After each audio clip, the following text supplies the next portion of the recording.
kinds of things that are relevant to our discussions on the upcoming um, municipal election.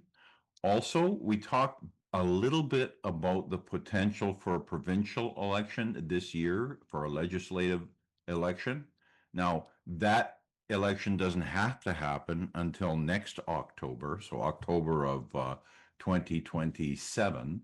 But there's certainly a lot of talk in the air with regard to Wabkanu maybe calling it early. So we're going to see what's going to happen there. And so I'm just going to go by on our agenda here. And you know what? I'm going to play our little video this week. I didn't play it last week, so you guys can.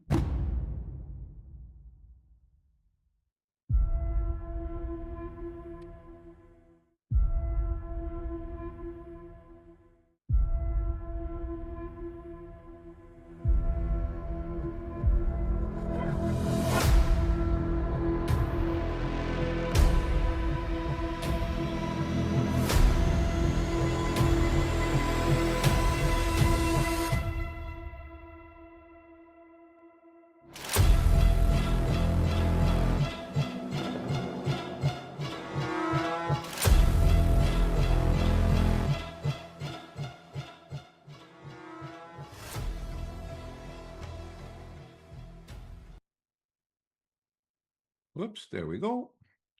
This week's official agenda and your official welcome. Welcome everybody to this week's Manitoba Stronger Together Zoom meeting. Thank you for taking the time to join us. These gatherings are about more than just sharing information. They're about fostering connection, courage, and creating a strong, informed community rooted in truth and respectful dialogue. We're certainly glad you're here. Now, for those of you who come in right at 6:30, you should also know that I think a really enjoyable part of this whole community is we're generally on the air at about 6 o'clock, and that first half hour is kind of a pre-game show, if you will, or kind of like a what do you call this, tailgate party, and everybody talks about what's going on in their lives and stuff. And I think it's a good part of building the community. So just so that folks who don't know, we do that from 6 to 6:30. Now you do. Or meet and greet. Meet and greet, sure. I think we actually came up with a name for it, and I just didn't like it. Meeting format and recording. A quick note about the format. Our meetings run for about 60 minutes. While everyone is welcome to participate in the discussion, please note that only the featured guest presentations are recorded. That's kind of old. We record the whole thing now because folks wanted to see this part of it. But what we do is we take out all the thumbnails and stuff when we publish the video. So we don't publish the video with all your little pictures, little videos on the side. Respectful atmosphere. Manitoba Stronger is committed to maintaining a respectful and thoughtful environment for discussion. Our guest speakers may express viewpoints that are their own and not necessarily those of MST, and that's perfectly fine. We value a diversity of perspectives and believe that open civil dialogue is essential to a healthy, informed community. Let's listen generously and ask questions thoughtfully and engage constructively. I just wanted to mention about that. If you all remember when the new Manitoba provincial government was elected, do you remember the mailing campaign we started? And we emailed and mailed all 57 of the new MLAs, and we didn't get responses from most of them. I think we got automated responses from one or two, and then we only really had two of them come to Manitoba Stronger and present to you. One was Conrad Narth, and the other one was Obby Khan. He's been on before. He was on last fall, or last summer, I think. Stay connected. We're on social media. I get emails every day, people asking me where they can find the videos. Well, here they are. They're on YouTube, they're on Rumble, and they're on our website under videos. So you can look at them anytime. It usually takes me a day or two to get them up there. It kind of depends on what's going on in the background. With that, Anthony, is there anything new on our favorite topic, the Winnipeg metropolitan region? Absolutely nothing new or exciting yet this week. Oh my goodness. Unless anybody has heard about a local municipality, I haven't heard anything new. There's nothing in their minutes, nothing in the agendas. Okay. Yeah, there was that one announcement last week, but it was old news, but it took them a week or two to get that announcement out. Yeah, other than that, I haven't heard of anything else. Have we got anybody on the call tonight from Headingley? Because I'd really like to get a constituent from Headingley asking their mayor why they haven't pulled out yet, given the big speech he gave during the board meeting about a month and a half ago or 2 months ago. Maybe, Ken, if we could get a few of our members or a few of our people on here to start emailing some of these municipalities to ask why they're not opting out when 10 already have. I've done it a couple of times, and of course, you don't get a response back, but maybe if there was more than just me doing it, we might get a response. That's a Now, great idea. yeah, and just to remind people, because this discussion came up a week or two ago, and folks were asking about letters. Well, we have letters in our website under the WMR tab. If you go down, there's a sample letter you can write to your mayor, to your councillor, sample letter you can send to your MLA, and one you can send to the premier. And I'm just going to jump off of here for a second, or maybe I shouldn't. What the heck, I will. So if you come over to here, you'll see there's a button. This is on our homepage. Oh, sorry, on all the pages actually. But if you come to our homepage, you'll see a little button that says WMR 2050 there. And if you roll down, you will find sample letters that we created. And we created these like a year ago. Here you go, sample letters you can use for the mayors and councilors. There you go. There's a letter. You just copy it and make your changes. Here's a letter to Rob Canoe, and here's a letter to your MLA, and here's a letter to the WMR board. And again, you might not want to copy them verbatim. You can if you want, but you might not want to. But they are ideas that you can use. You can just take. And again, those have been there for, oh my goodness, a year and a half now, something like that. So if you're looking for a little bit of help with ideas about what you can write, there you go. If there's nothing else on the WMR, we'll move on to the general updates.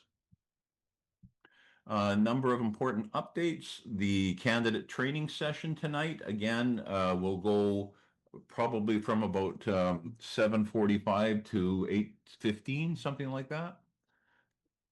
So if you're considering running in the upcoming municipal election, that's what these sessions are for. We're finishing off the section right now concerning how to campaign.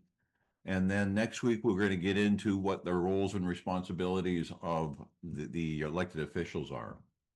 Item number 2 is again a reminder that the Manitoba municipal election guidelines have been released, and you can download them from our lessons portal. It's under section 8.5, and I made it big last 2 weeks ago. There was the interview that I did with David Lease. David Lease is from the Frontier Center, and he's got a podcast called On the Frontier. And there were 3 of us on that, and I've given you a link here where it says watch discussion on YouTube. It was about an hour long. There were, like I said, there was myself and 3 other guests. One guy was a columnist in Alberta, and the other one, oh my goodness, I just can't think. My mind just went blank. And Ken was brilliant. Check it out. I remember what the other guy was. He was with the Frontier Center from Saskatchewan. Now, there's a conference coming up in Red Deer on April 11th. Our good friend Jason Levine's going to be hosting it. It's at the Legacy Center in Red Deer. And the title is Watching History Unfold Around Us. I will be one of the speakers.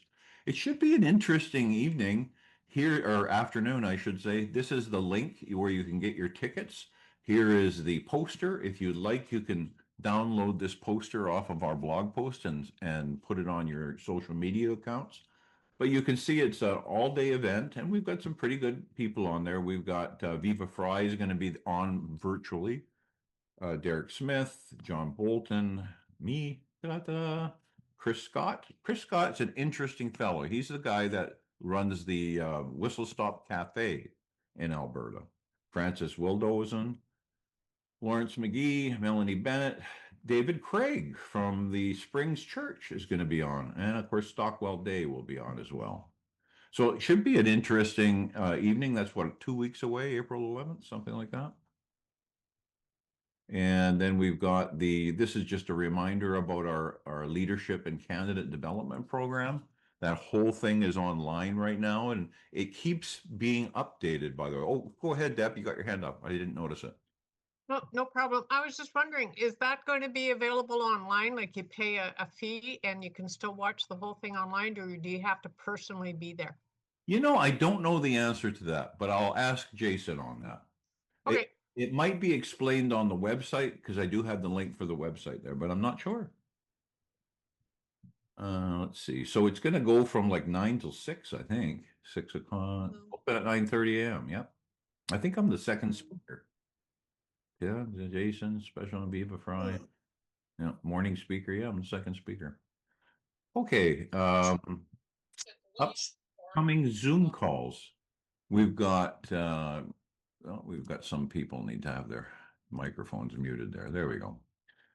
So we have upcoming Zoom call next week. I'm going to announce a special guest. It should be an interesting one, and I'll let you know a little bit more about that as it comes along. Deb, I muted your microphone, but you're on board right now, so you'll need to unmute yourself. Okay. You can hear me? We can hear you perfectly. All right. Well, Western Journal, this year's flu vaccine only worked for an unusually small fraction of recipients, CDC admits. Slay News, Canadian doctor accused of pushing euthanasia before diagnosing patient Garnet Jennis, review Bill 260. Vaccine Choice Canada, vaccination during pregnancy with Dr. Stephen Malthouse, that was very interesting. Substack, Dr. William Mackey, first in the world, ivermectin, fenbenzanol, and protocol in cancer has been peer-reviewed and published. Winnipeg Sun, Dootridge purchases old PC headquarters in Manitoba. Juno News, straight up, John Carpe joins Mark Partone to expose the risks, the legal implications, and why he says C-22 marks a dangerous shift towards a surveillance state in Canada. Brownstone Insights on the 6th anniversary of the WHO's pandemic declaration. Jeffrey Tucker sits down with the investigative journalist Sonia Elia to discuss her powerful new book, 311, Viral Takeover. Juno News, Auditor General slams Carney government over student visa fraud with Brian Lilly. Substack, Nicholas Hauser, government agencies banned from pressuring big tech to censor Americans for 10 years. It probably could have went a little longer, but hey, that's just my opinion. Children's Health Defense, sock puppet editors erase criticism of Gates, Green Revolution, entry in Wikipedia, which brings deep skepticism and discredit to information used as a receipt from Wikipedia. So this week's wins of the week that have been chosen. Number 1, Substack, Dr. William Mackey, first in the world ivermectin peer-reviewed paper. Number 2, win of the week, Juno News, straight up. John Carpe joins Mark Bertrand to expose the risks of Bill C-22. Number 3, win of the week, Children's Health Defense, sock puppet editors erase criticism of Gates, Green Revolution, entry into Wikipedia, which brings a lot of skepticism, and rightly so, because now if you go to use Wikipedia and you use a receipt from Wikipedia on your social media platform, is it really true? Honorable mention, Substack, Nicholas Hauser, government agencies banned from pressuring big tech to censor Americans for the next 10 years. And that's our wins of the week. Well, wonderful. Now we come to the helpful health hints. Who's doing that this week, Deb? I think I am. And then Devon is going to come up with a whole bunch of exercises to keep us all in shape so that we can treat our metabolism with the respect that it deserves. Okay, go ahead. Okay, so last week we had briefly introduced the word sarcopenia, which many people experience in their 40s and beyond, specifically which contributes to the common slowing metabolism many people experience. What you need to do to keep everything going is really focus on some strength training. And while it can be good to use vitamin supplements, there really is no magic pill to keep your metabolism going. You have to take responsibility for your health. And yes, you can supplement with certain vitamins, but you should really be taking care with your diet and what you eat. And there are some vitamin B complexes that you can use along with magnesium, vitamin D3, and iron. But again, repeat, there's no magic pill to manage your metabolism. You have to take responsibility, eat properly, and exercise. And Devon will give you some examples next week as to how to do that. Okay, so am I going on to Devon, your slide? We can, or we can, yeah, sure. Where is it? No, there we go. Just to add on to what Deb was saying with magnesium and B vitamins, they actually give you energy to get done what you need to in the day. And magnesium is what you need for your muscles to actually relax. So if you're doing a bicep curl, for example, your tricep needs to relax to allow your arm flexion, right? So strength training is really important. Also, if you have muscle, it burns energy even when you're at rest. So the more muscle that you're able to have on your frame, the more your metabolism will be in demand. So added to that, there's a couple different training methods to use that you can really find efficiency with. So compound movements are movements that will. Do you have that slide up there, Ken? Oh, you do. Perfect. Yeah, I see it. So compound movements, you'll see there the push-ups, guys. There's burpees, high knees, things like that. They'll demand multiple groups of muscles to work in coordination. And so that will increase again your metabolism. So what you see there as well is 8 different exercises you could do as part of a circuit. So each one of those you would do for 30 seconds. This is called high intensity interval training. And what it does is after you're done that training, you're still in your body's still in a state where you're still burning oxygen. So burning oxygen is actually what will burn fat.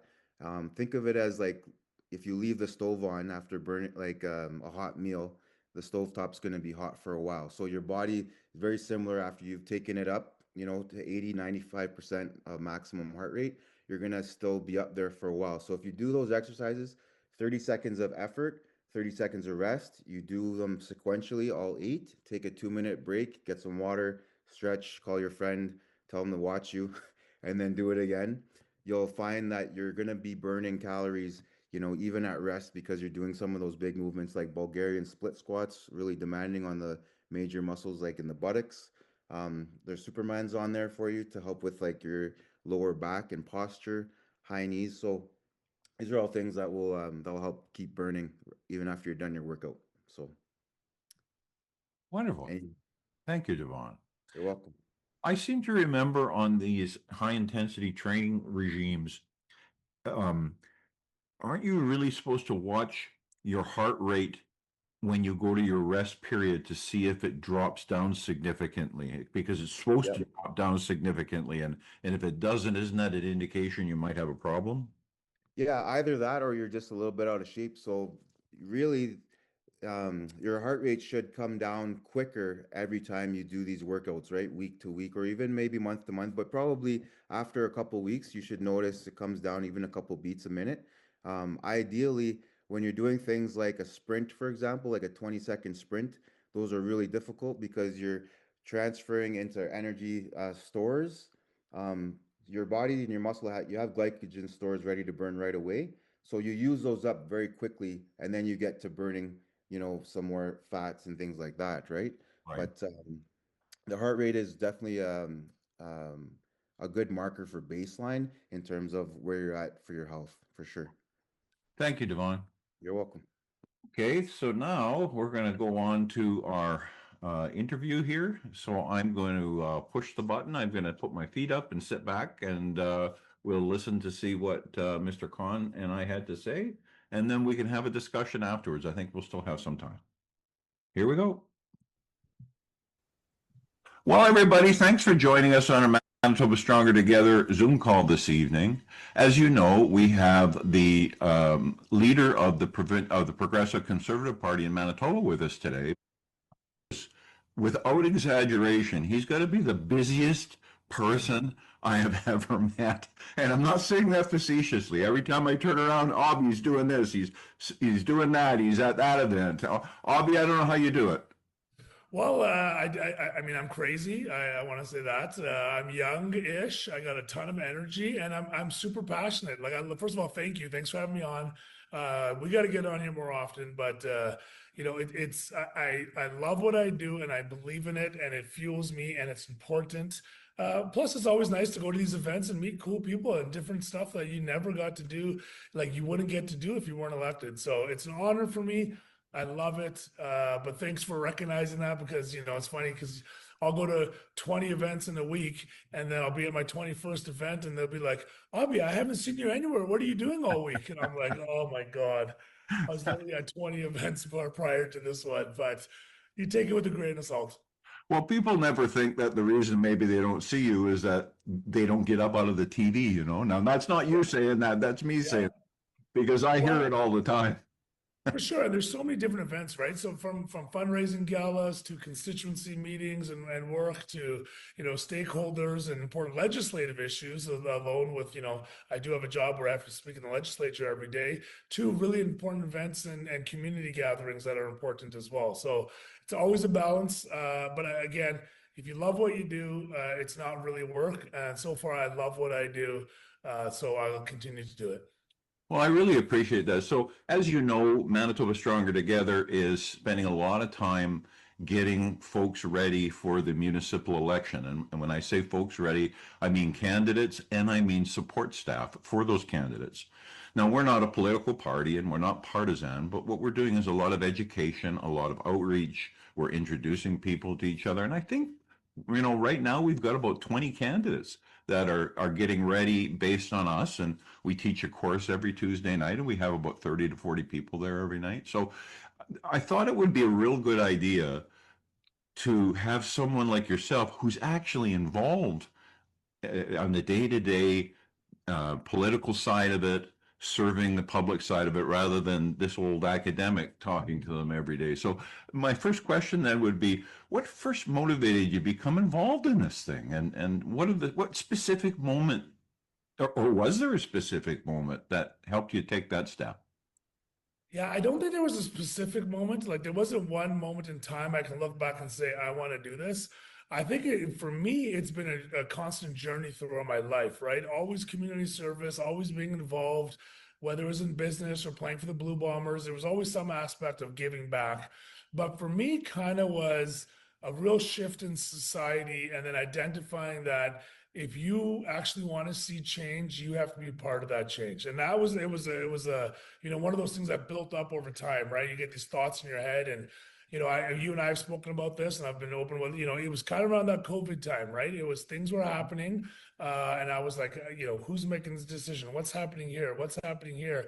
But then it was compounded with healthcare. My mom's, older and getting sick, right?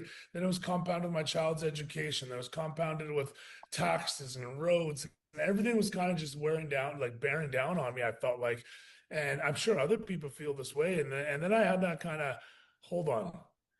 I'm involved in a ton of boards. I know a ton of people, and I'm not moving the pendulum in any way that I think is the right way to go. So I need to get involved. And it was kind of that, like, I need to get involved. If I care enough, I got to get involved.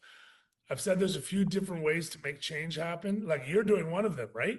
You are not an elected official, but you are advocating, you're getting people information, you're putting people together, you're being a voice for concerns to come forward. That's one way. The other way is get elected and be at the table. And the other way is kind of like the first one is, getting, you can have someone throwing a rock at a building all you want, or someone protesting as much as you want. But if there's no one on that inside to listen to the protesters, if there's no one on the inside to open that window and say, hey, quit smashing our windows, let's talk about this, let's change, you're not going to have that pendulum move. So for me, it was a whole bunch of factors, but ultimately it was, if I want to see change, I got to be part of that change. As cliche as that sounds, if you're sitting there listening to this, or you have the thoughts of whether it be education or school or taxes or safety and crime and whatever, you have to get involved. So it was just, I got to get involved, and then started reaching out to random people that I knew, saying, "Hey, how do I make change? How do I run for an office?" I knew almost zero about politics before I took this jump, and 4 years later, here I am as the leader of the party. Now I say almost zero with a grain of salt. I did know some stuff, but I wasn't like never formally involved in politics.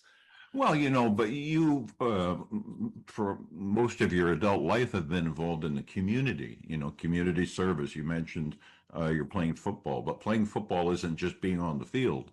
Of It's course. being part of the community. And Yeah. so and you were a businessman, you owned restaurants as well. But what part of that experience do you think that you had in your adult life and your sports days and your business days that perhaps contributed most to your success as a politician? I would say every single thing I did every single day, which is probably the biggest cop-out answer ever.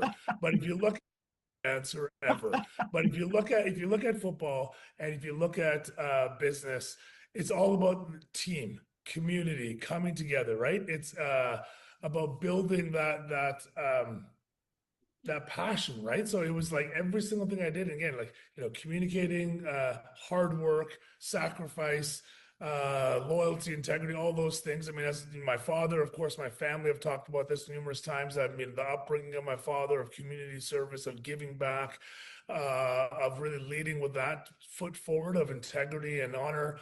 So all of those things really came together. Politics is interesting because, some people go to school to be politicians, in political science. But I think if you look at the 57 elected MLAs we have here in the province, maybe 2 or 3 of them went to school for it. I'm a Bachelor of Science, Kinesiology and Biology. I was supposed to be a doctor, and I ended up playing pro football for 10 years and opening up a sandwich shop. So, really, woo. But what matters is, I think your value, your character, your integrity, stuff like that. But just every single day, going to work, putting your boots on, putting in a good hard day of work. I think if you have that mentality, you are ready to be a elected official, honestly, because it's about bringing the voices of people forward, not bringing your voice, not bringing your education, what people tell you, articulating that and going forth what the values of the party or your policies are. Well, and you're right, and I think you're absolutely right that everything that we do, good or bad, prepares us for the next step we have to take. It's Exactly. interesting how that works out that way. But Yeah, every single thing. I mean, people say, would you change anything in your life? I said, no, I wouldn't, because if you were to change anything in your life, I wouldn't be where I am today. yeah, Because every single decision and choice that we've made has brought you and I sitting here together, has brought me as the leader of the party to, champion this voice of, if you are passionate about it, and municipalities, you're bang on. It's coming up in October or the fall.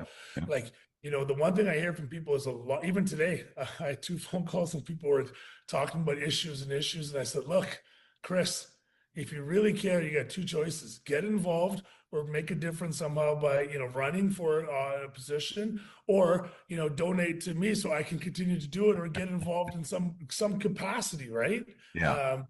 Well, you're absolutely right. We did a 30-second video for Manitoba Stronger. It's a very stark video. And essentially it says, people complain about the government. People complain about the Constitution. And then we say, why aren't you governing? Why aren't Yes. you involved, Yeah, that's exactly it. Like, just get involved. And again, running for office is tough. There's, Yeah. The public scrutiny. There's a sacrifice on your family, on your personal time with the amount of events. You got to have thick skin. You got to be, all sorts of things. So you might not be like, it's not for me to do, but those people need support, right? So get Yeah. involved in their boards, their associations, help them door knock, help them form policies, help them fundraise money if they're aligned with you. So there's lots of different ways to get involved, right? Even if you want to join a board or an association to make a difference, but we got to stop sitting on the sideline and just, I'm not going to say the word because it's not a nice word, but stop complaining and not doing anything about it. And I think that's where we really need to get to. And we are getting there from Yeah. work like you guys. So great. Well, I have my famous, that I probably talk about 10 times a week, my famous cinnamon bun story. I don't know if you've heard that one or not, I but have not. Let me hear it. I was giving a speech in Swan River one day, and we had a whole bunch of people there. And at the end of it, and this is a lesson you probably have known for a long time, but I didn't. But at the end of it, I thought it was over. A little lady came up to me and she was saying, "Mr. Drysdale, I'd really like to participate and I'd like to get involved, but I don't know how to use computers and I can't walk so well anymore, so I can't go around and bang on doors or drop off flyers or anything like that. So I just don't know what I could do." And it was about that time that folks in the room had kind of stopped, how they mill around and they kind of stopped and they Yep. listened. And I didn't really notice it. I was focused on an answer for this lady. And I said to her, "Well, you might not be able to walk around and deliver stuff, but I bet you can bake cinnamon buns."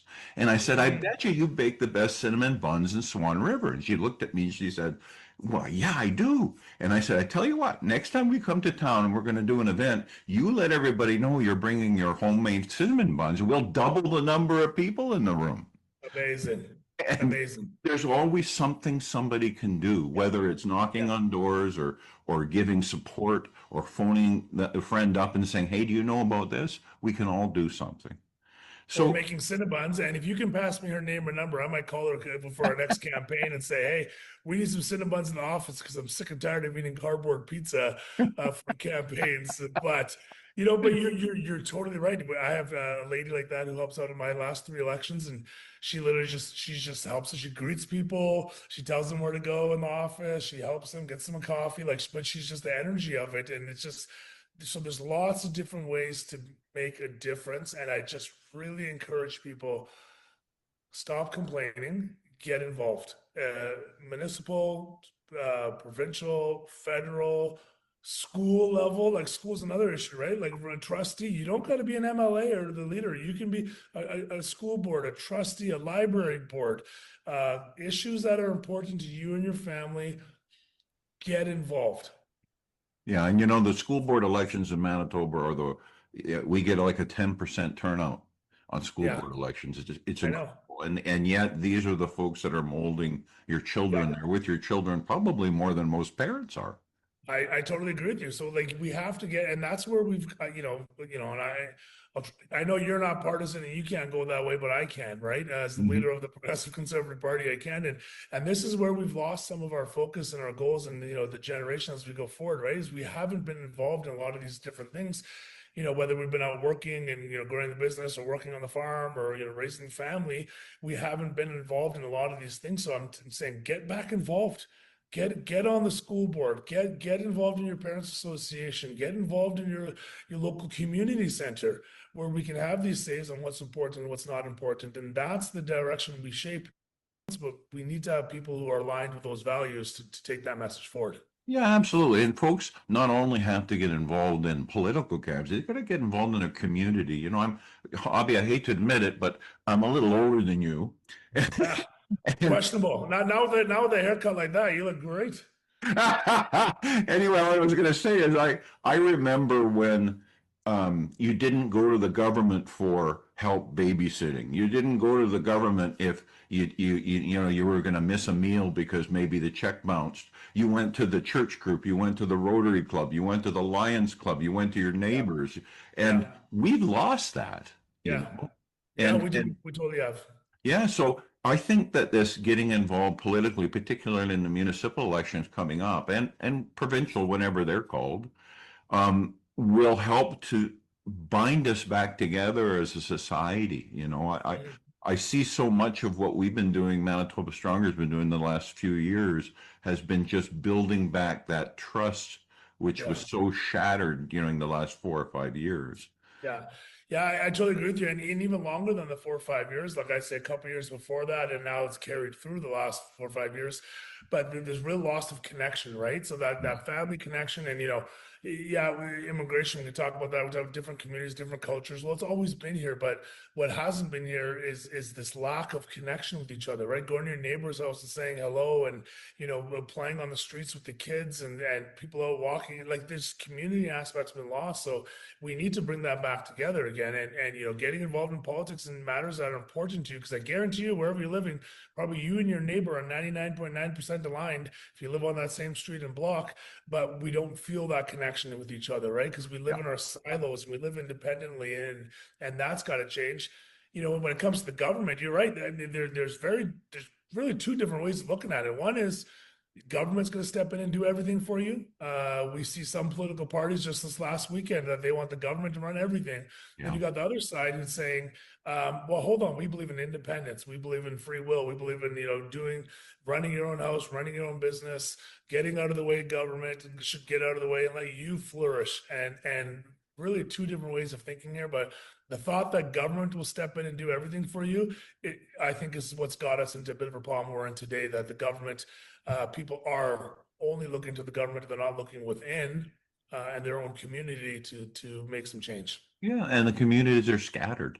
Listen, with regard to now you've run what, 3 campaigns now, or 3 campaigns? Well, yeah, 3 campaigns, almost 4. So I did my nomination, which was that people say that's not an election. I go, well, if you've never been to a nomination, there's an election. It's an election. A nomination is a lot of work because people got to come out and vote. Then there's the by-election, then the general election, and then the leadership. So I've had 4 elections in 4 years, and the way this premier is going here, probably looks like it's going to be 5 elections in 5 years. Yeah, it sounds that way. But what I was going to ask you is, what do you think the most important lesson that you learned in those campaigns? I mean, there were different types of campaigns, but I'll bet you there's a lot of similarity there.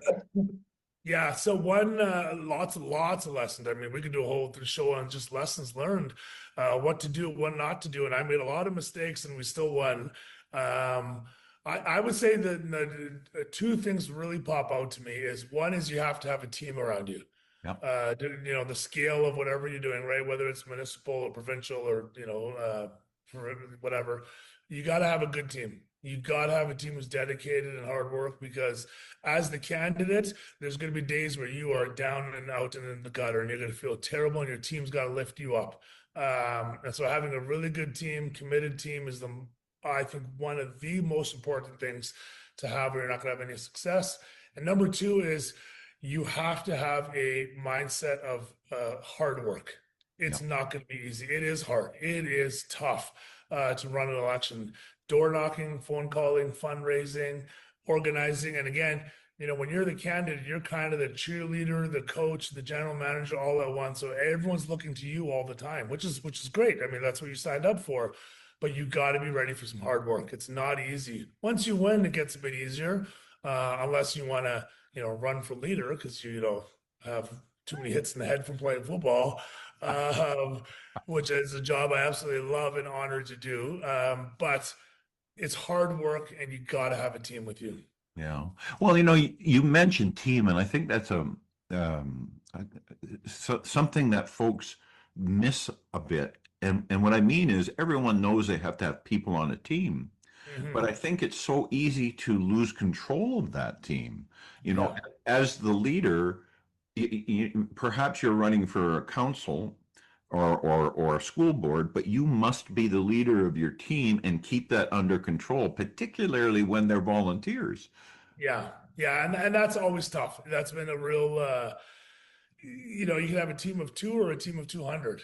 Yeah.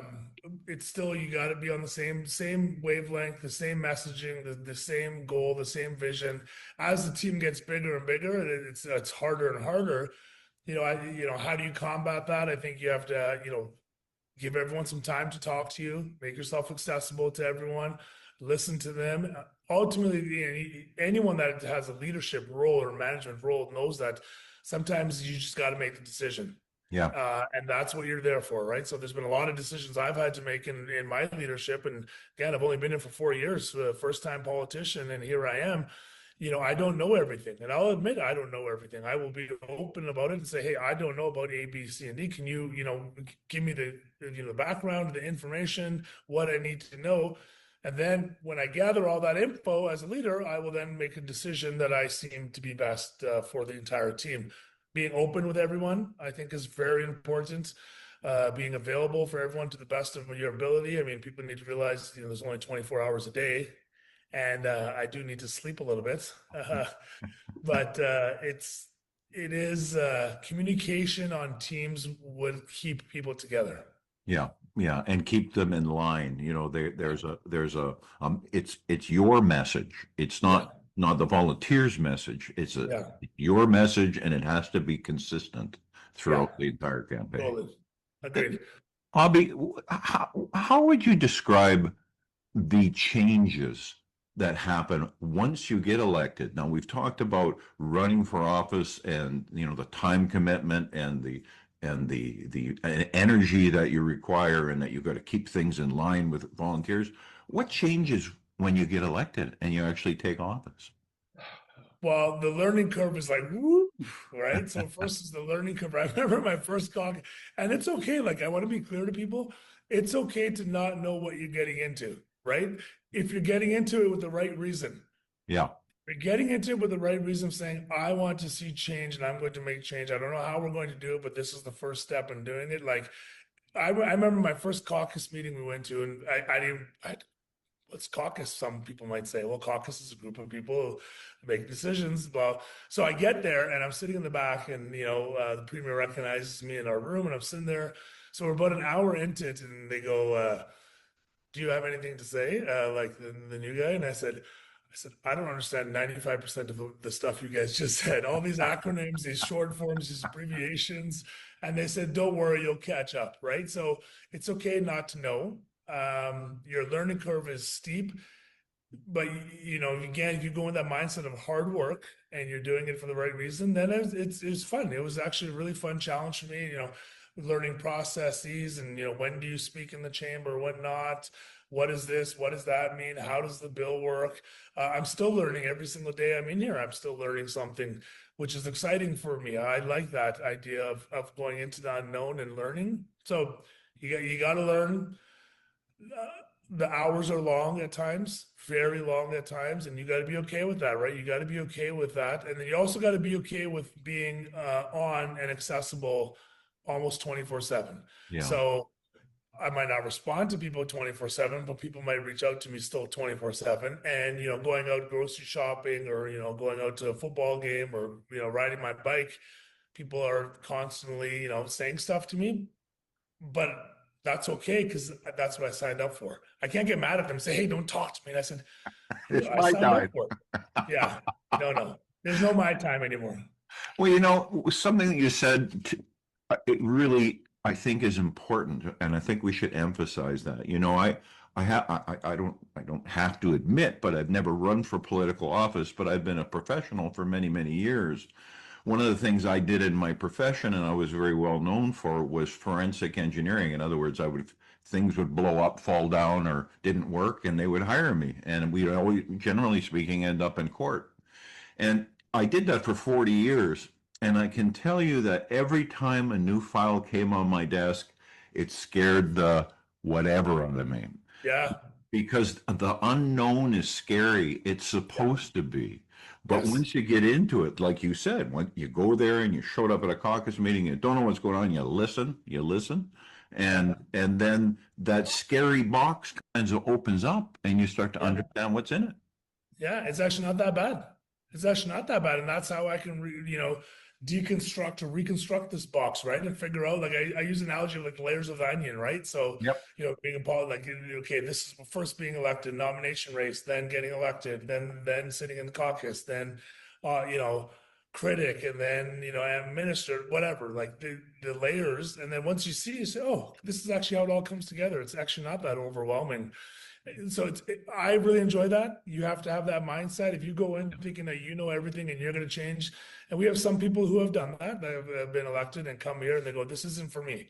Yeah. They thought it was, especially if they come from like a business background or their own boss type thing. Well, now you have a team of elected officials who are all equally as important and as intelligent and have put in the time and effort that you have. So their voice is just as important as your voice. Yeah. Abby, can you comment, and maybe it hasn't changed it, but I'm curious as to how you becoming a politician and being elected to the legislature has perhaps changed the way folks in your constituency see you. Because you're out there, you're rather out there kind of a Yeah. person, and I mean that in a Yeah. good way. But how has it changed the folks in Fort White or even beyond? Yeah. Well, it's funny. So some people know where I live on my street and they'll just come by and ask me a question at my house. And I'll be like, Bob, come on, Bob. Like, I'm at home with my son. Can you call me later? Well, Abby, I was just walking by with the dog. I thought I would say what's up. So I'm like, sure, let's talk, Bob. Um, so that is if but I enjoy, like, it's funny, right? Like I don't resent that. I don't get angry about that. A lot of people will recognize me and they'll just like look at me and they'll say hi or but a lot of people just kind of stare at me still, like they'll just stare and point. um, my neighbors have all got to know me, and again, in this role, I'm still outside playing basketball with my kid on the street, or we're throwing the football, or riding our bike. Like I'm just a regular guy, and that's the approach I've taken even into the legislature. Like I'm just a regular guy in here. Yes, I'm the leader, and yes, I got to wear suits and talk a certain way, but at the end of the day, I'm just a regular guy. I'm just a person who wants to see better for their province. The difference between us and the other guys is we believe in this way, and I don't know what they believe in, to be honest with you. They're all over the place. But we have our mindset is, A, B, C, and D, right? And so I'm just a regular guy. Like whether it's, honestly, at Costco the other day was hilarious. Some guy stops me and you never know which way it's gonna go though. Hey, that's the funny thing. So just heads up, people. Like someone's looking at you and they're saying, you're like, okay. I go to my kid, I go, hey, you think this is going to be a good one or a bad one? uh, at 99.9% of the time, it's always positive. So I love it. Yeah, I think folks are generally really good, particularly when they're face to face with somebody. Yeah. It's Yeah. one And when thing. they're not, like, I've had a couple instances when trying to cut you off when they're not. And, some people have been really angry with certain things. And Yeah, I try to, and I dial it right back, right? And I say, okay, I hear you're angry. I hear you're upset. Do you want to talk about it? yeah, Nine times out of 10, they don't. They just want to yell. And I say, okay, well, I can see you don't want to talk. You just want to vent and yell. Go for it. I can handle it. But if you want to talk, like, let's take 5 minutes and talk. yeah, Let me hear why you're so upset. Because I actually really want to understand where you're coming from. Because whatever I didn't do from a point of trying to hurt you or attack you or alienate a policy or whatever it may be. I actually did it from a point of trying to do what I believe is best for the province yeah. and Manitobans. And if you don't believe that way, it was why you're angry, let's talk about it. And sadly, I have yet someone that wants to talk to me about it. They'll get mad and they'll walk away. So we'll see. Well, that's an important thing, being out there and being accessible to constituents and more. And even if it's just yelling, at least even in that yelling, you're going to find out that it's that particular issue that's on their Yeah, minds. totally. And if it's one in 100,000, well, perhaps that's not as important. But Yeah, but I think you've struck on something here that's really important, and that is that you're elected to government, but you're still who you were before. You're yeah, still in the community, and yep, it's important that folks can interact with you and they can yeah, talk to you about things. yep. Yeah, and that's the most like honestly, and that's what I love about the job too. I love that people can come up to me and say certain things or have their opinions, and there's just a lot of people now in the province, which is great. Yeah, So I can't get to everyone, but hearing those people and the concerns, and that's when we talk about grassroots movements, right? So again, getting this all the way back to getting involved municipally and whatnot. Like, if you have a concern with something, you're probably not the only one that has that concern. There's other people in your yeah, community that have that concern. So get those people together and then go forward with that concern in a productive way to make that change happen at whatever level. And we can talk about every single issue from healthcare to, budget spending to, social issues, whatever they may be. If you care, get involved. Because if you don't get involved, someone's going to be making those decisions for you. Then all you're going to do is be complaining from the sideline. Yeah, you're absolutely right. And the other thing that it does is it builds something back in our community that I think we've lacked for a long time. We've become so polarized. The first thing that happens is you're a this or you're a this ism or this ist Yeah. or something. Yeah. And Yes. and we need to build back the ability to disagree with each other Yes. but Yeah. still be friends, and you can't do that sitting in front of the television every night. Yeah. Yes, I would agree with that. Like this is fundamental to our democracy and society, but it has shifted, and I don't know why, right? Because I can't have a normal conversation with like the premier, for example, right? I can't like we'll go in question period. Everyone knows it's very hot and content, but I will ask a legitimate, honest to God, normal question on. Sometimes you want to stick it, right? You want to get these little heated exchanges, but often than not, it's I stand up and say, Honorable Speaker, Premier, 4 Manitobans have died in the hospital. Like it's really sad what's happening right now. 4 people have died, and I'll list their names and 10 hours and 20 hours waiting. Can the Premier just tell Manitobans what he's doing to make sure this doesn't happen again? And I think that's actually a really normal civil question to answer. Like if I'm sitting there going, "Hey, my mom's old and she might have to go to the hospital one day. What are you doing, Premier, to make sure that she doesn't pass away from waiting?" And the response is, "Boom." So that's I find that dynamic's been broken in politics. I will continue to hopefully rise above, and there are times where I will make a mistake as well. We are all human. We will make mistakes, and but I think if we can have that idea of coming together with our issues and concerns, having that conversation with Manitobans on what's important in my view and your view, and how do we move this forward. Yeah. I've even offered things like, hey, let's put the politics aside. What if we put a committee together to look at what's happening in hospitals? Yeah. And we just have a discussion, because I'm sure, your side of the government, Premier, has feedback and input. Well, so do we. Let's put it together. Yeah. Well, and I think that the electorate, the people, are as responsible for this, what we're seeing in society and seeing in politics as anybody else. Because when you see the premier, and I know we weren't going to get into the detail, but you broached this subject. When you see our latest budget and they're bragging about, I can't remember the numbers, they're going to increase knee replacements, hip replacements by 200. Well, there's 4,500 in line waiting right now. They're going to increase the MRAs by whatever it was, 1,200 or 1,300, whatever. And I think there's 13,000 people waiting for MRIs. 30,000. 30,000, there you go. But the point being is this: if the people don't actually know what's going on and don't take responsibility to know what's going on, sounds pretty good. We're going to get another 200. Well, it was actually useless. There was no value to that. Yeah. And so a lot of this is allowed to happen because people are uninformed. Yes. They're not taking on their responsibility of being informed. Yeah. Because they can't get away with it if the people know. Yeah, and there's also like I totally agree with you, right? People don't know, they're not sure what's happening, or they're not sure on policies. You hear that, quick 5-second flash, you're like, oh, this is a fantastic idea. But the reality of what's actually happening isn't there. Now, that's a larger issue, society, phones, Instagram, instant gratification, move on to the next thing. But there's also been this breakdown in trust with media, with what's happening online, with conversations that are happening about getting the facts out there, right? So the facts are the facts. You can't dispute that.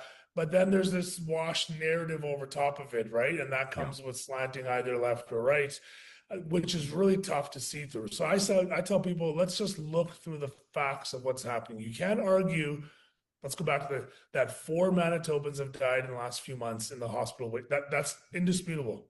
Yeah. That's a fact. You can't argue that Manitoba's economy is dead last. That's a fact. You can't argue, I can go on and on that a PST saving on groceries, which is their flagship announcement in the budget, right? But almost 90% of grocery items are already PST exempt. And the stuff like toilet paper and toothbrushes and toothpaste and soap, they're not included in this. So it's No, chips, but Coca-Cola is, and right? so is Exactly. pre-baked chickens. I Yeah. think the premier, it's an interesting thing. Folks need to take responsibility. They need to know what's Yes. going on, Yes. and they have to read past the headline. Yeah. Because it's amazing to me when you look at the studies that tell us that generally speaking, the public reads the headline, Yeah. maybe the first paragraph, but that's it. That's And it. And actually look at it, right? Because the for myself, I'll say like, so comments will come at me left, right, and center on a whole bunch of issues.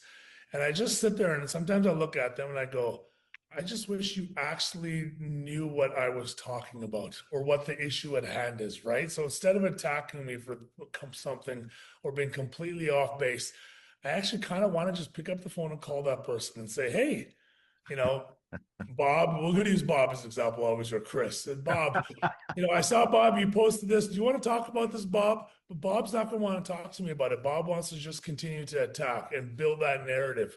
Yeah. So how do we get through that? By having open and honest and transparent conversation, just being like, let's look at the facts. Yeah. The facts are A, B, C, and D. You make your own decision. Yeah. If you think that, 1,000 people getting an MRI when there's 30,000 people on a wait list is it good? Well, that's your decision. I think it's awful. Yeah, I do too. Now, listen, I don't want to take advantage because we're coming up on our time. And you were gracious enough to come on here during your schedule. But so I would like to ask you one last question, and that is, what message would you like to leave with Manitoba Stronger members about the importance of engagement, responsibility, participation? I mean, we've been talking about that from the get-go, but is there any special message that you want to leave our members with, Obby? Well, I mean, I think we've said it when it comes to specifically, I'm sorry, I got this cough. I think we've said it a few times. I mean, the specific message I want to say is get involved. Get involved at any level, reach out to anyone. Like, do not be afraid to send an email. They say there's no stupid question. There's literally no stupid and like question, volunteer, comment, like get involved. Just reach out to somebody. Reach out to me. Reach out to you. It's not hard to find us. Yeah. I'd say, hey, I want to ask about this. How do I make a difference, or how do I do it? Like, and don't be afraid, right? I talk about the fear of failure quite often, and people are really afraid of just this failure aspect of their life, but they're actually also really afraid of success. Yes. People are afraid of like putting themselves out there, what that means, and then winning at something. And then you say, oh, now I won. Now their fear of winning is actually because going out and trying and losing, I tried. Who cares? Right? That's what we've heard for the last generation, last 10 years, which is another issue. But go try your best, and your best is fine. Well, if we flip that and say, go out there, try your best and win and make a difference and be that person who can be that difference in the voice. And also understand that I will say one last thing, because we are talking about, running and winning, and, I don't know everything. You don't know everything. We're not all going to agree on everything, but there's a way in which we can come together, because we really have to come together as a city, as a province, as municipalities, and just say, hey, I get your issue. I understand A, B, C, and D. But on this side, I also have A, B, C, and D. So we have to work together to mesh these things together. You're not going to win on all of them. I'm not going to win on all of them. But if the end goal is to make the province better and our communities better, I think you can do it. I really encourage people, do not be afraid if you have no political experience. Do not be afraid if you don't have a team. The team will come. If you build it, they will come. Right? Yeah. And if you're passionate about it, like I know a lot of your listeners are, get involved, reach out to anybody, and just take a stand. Well, Abby, listen, I really appreciate you taking the time out with us and having a chat with our members. There is too little of this that goes on in our province. You know, when the new provincial government came into power, we wrote letters to every single person sitting in that legislature. And we heard from yourself, and you've come on twice now, and we heard from Conrad Narth. He came out, and but I hope I'm not stepping on somebody's toes who I don't remember. But out of the 57 people in the ledge, that's all. That's the only people that came out. Most Yeah, didn't and acknowledge. yeah, and that's unfortunate. And I will say that there is this fear of like from election, like we're gonna, they might ask you tough questions, or they might throw you under the bus, or they might not agree with what you're saying. And I actually say, no problem. Like Yeah. that's okay. Like I actually don't mind having questions saying, A, I don't know. I've said that a few times. Or B, we're not going to agree on this. So we can agree to disagree, but that doesn't mean I hate you or you hate me. I hope it means that we just agree to disagree. So I go into all my interviews now and all my preparations saying I might not answer something the way you like it. I'm strong and courageous enough and confident enough to know that that's okay.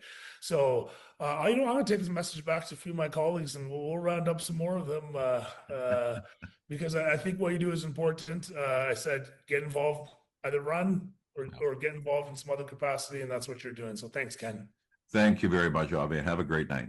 Have a great night, and we'll be on hopefully sooner than this. It took us a long time to get on here. We'll get on again sooner. Absolutely. Thank you.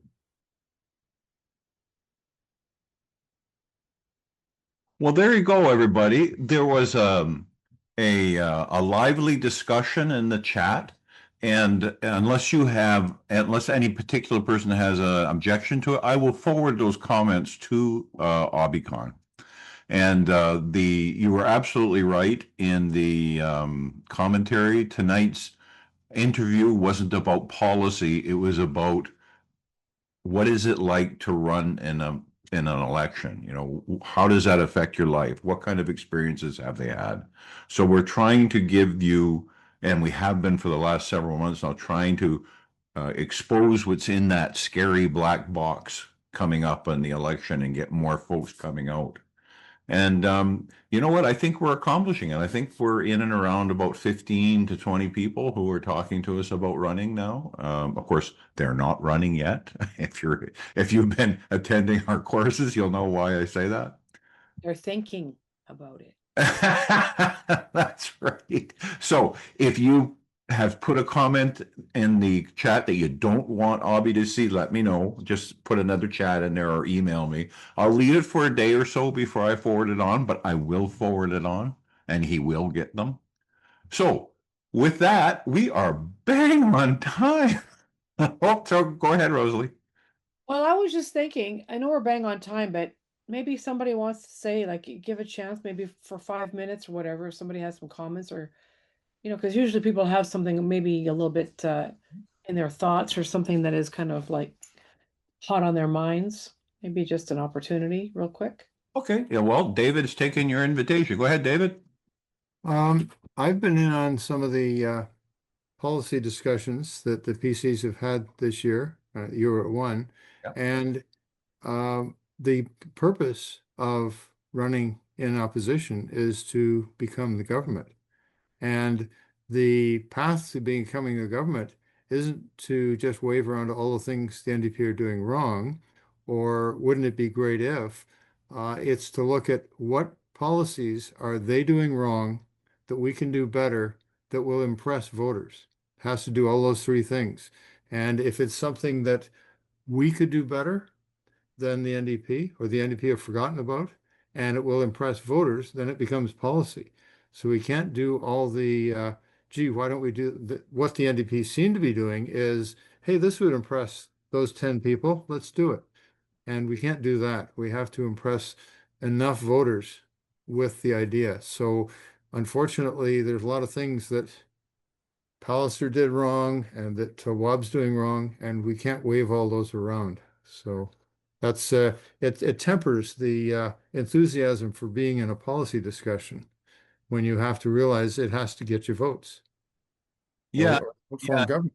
Yeah, and the You know, it's an interesting thing. I don't know how many people have looked at the budget that the provincial government just came out with.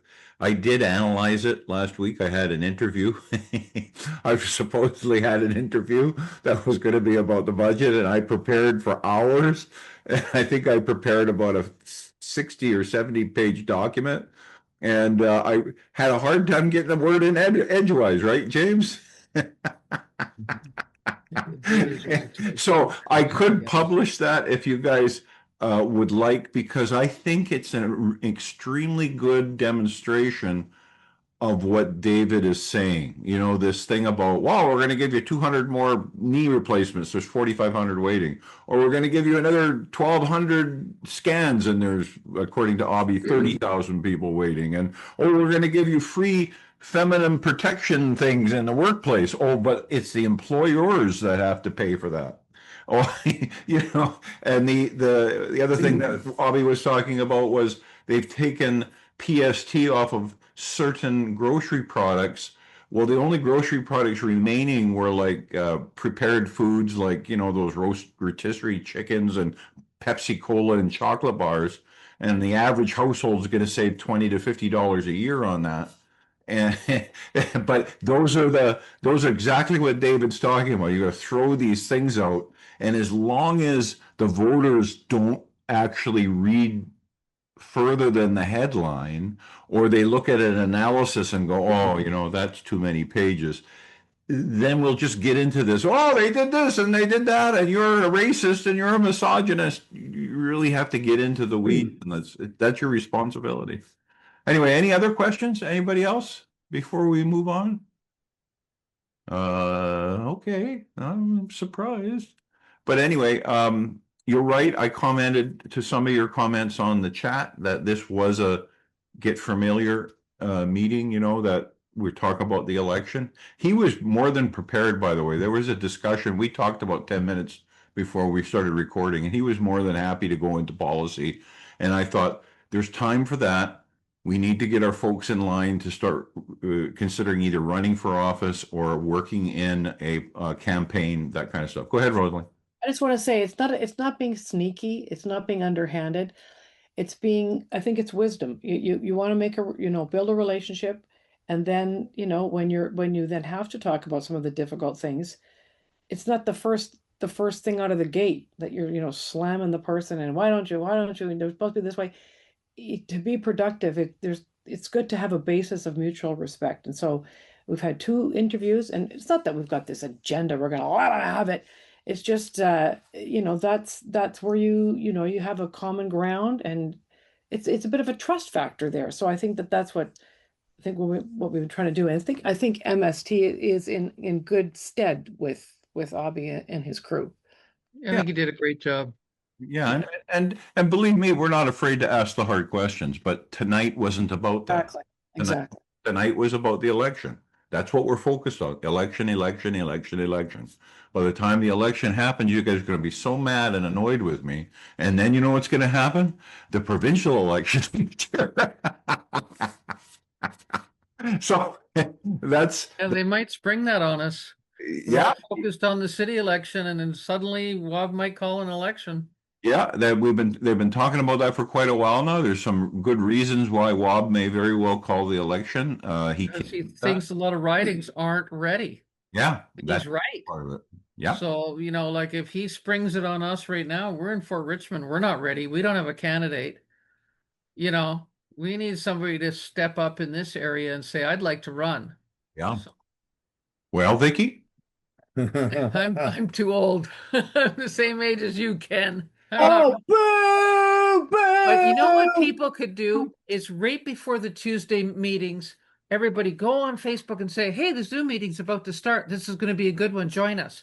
We got to get more people to come. And I thought of it at the end of this meeting tonight. I thought, oh, I wish I would have thought to say something, because I have so many friends on Facebook that are from Winnipeg and Manitoba, and I keep forgetting to remind them.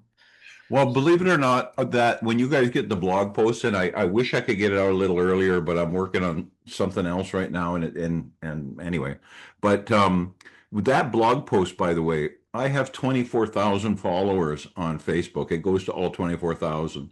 We have about 2,500 people on our emailing list for Manitoba Stronger, and we have just about 4,500 on the True Facts, and it goes out to all of those people. So, that's like 30,000 people see this notice or ought to see this notice, plus everything else where people are sharing. So we do a lot of that, but nothing substitutes when somebody you know says, hey, you should come to this. Go ahead, Rosalie.